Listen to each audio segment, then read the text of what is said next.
Yes, of course you want to hear my story. It's a good one, and an old one too. This is an infamous tale about two young friends from my hometown. Best buds who did everything and anything together. Fish, hunt, fight, skip rocks, climb the tallest trees, climb the highest peaks. The more dangerous something was, the more they wanted to do it. But everything changed one day when the slightly older friend asked the other for a favor. My father doesn't want me going out with you anymore, and he said we're dangerous together. We take risks we shouldn't, and if I keep hanging out with you, he says one day I'm going to get hurt. Do you think you could come by and tell my dad we'll be careful so we can still be friends? Of course, said the other friend, who was always eager to please his best mate. So the two went to see the concerned father, who puffed away at his pipe as he listened to every promise his son's pal made about being more cautious. But when the slightly younger and slightly smaller boy finished, his friend's father responded stone-faced, "No, sorry, this is the best for both of you. I don't want my I don't want my son hanging out with you anymore, and that's that." Angry. The young boy was so crestfallen he left immediately. No one would see him cry. He would not give them the satisfaction. Especially because if they did, they might tell others in the town and they'd all think him weak.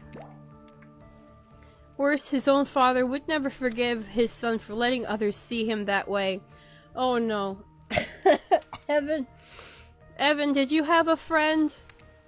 But he was too upset to go home right away or be spotted on the path, so instead he sat outside his friend's house in the little hiding spot they had often sat in during rainstorms or when they didn't want anyone to see them trading interesting rocks they dug up. They had a rock collection. It was quiet as he stifled his own tears, and that's when he heard it. The sound and odor wafting alongside a pipe smoke carried on dark winds. Betrayal. Did I read that right? A sound and odor wafting alongside the pipe smoke carried on dark winds. What is that sentence? Confused me. Thanks, Dad. I didn't want to hang out with him anymore, but I didn't want to tell him that. He'd be a big baby about it.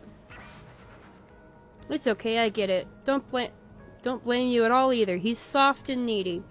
You need strong friends. Someday you really would have ended up getting hurt because of him. You need friends you can rely on. Oh no. Oh no. Oh no. Trapper looks angry. Yeah, you just... The muffled tears stopped in the hiding spot that had been the pit of sadness now overflowed with rage. The boy went home. If anyone passed him on the path, all they saw was determination. That night he spoke to no one, ate no dinner, he slept no sleep. Words no worded. The next day he got up early and sat near the tallest tree in the woods by his former friend's house. It was the one tree no kid in town had ever conquered, its top remaining untouched. He remained there till dark before he finally went home. He did this for 8 days. On the 9th, his old mate finally passed by. "Hey, what are you doing here?" asked Judas. "He's named now?" "Nothing. Out hunting squirrels and sat down to eat this apple," lied the younger boy. "Oh, yeah, sure. I hope you're okay. I can't believe my dad did that. It's so unfair." "Yes, it was truly unthinkable," answered the boy through a smile that carried no warmth. "Yeah, well, okay, see you around." But before the betrayer could leave, his old friend called out to him. "I'm going to climb this tree," he said. "I'm going to make it to the top." "The hell you are! No one can do that. And they definitely can't do it by themselves." He had him. "I can and I will. I understand why you can't, though. Your dad said you're afraid of you... Your dad said you're afraid you'll get hurt." "I'm not afraid. He's afraid," replied the friend. now seething with shame and with his own rage. I'll forget what my dumb old father said. I'll do it with you. You'll see I'm not afraid. And so the two climbed and climbed, each making it higher than they ever had before. He's smiling. Sinister. Dot dot dot dot dot dot dot dot dot dot, and they continued to climb.